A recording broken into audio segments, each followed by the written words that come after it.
Once upon a time, in a small town, there was an old house that had been abandoned for years. The locals said that the house was cursed and that it was haunted by the ghost of an old woman who had died there long ago. Despite the warnings, a group of curious children decided to explore the old house one day. They crept through the overgrown garden and into the house through a broken window. As they walked through the creaky old rooms, they heard strange noises and saw strange shadows flickering on the walls. Suddenly, they heard a faint voice whispering their names. They froze in terror as the voice grew louder and more insistent. They turned to run, but the door slammed shut, trapping them inside.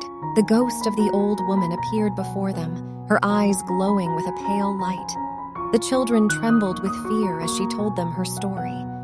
She had lived in the house many years ago and had been a kind and gentle soul.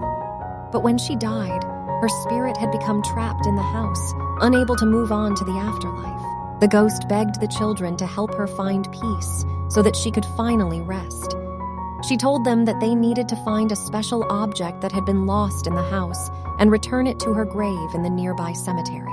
The children were hesitant, but they knew they had no choice but to help the ghost. They searched the house from top to bottom until they finally found the object the ghost had described, a small locket. They raced to the cemetery and found the old woman's grave.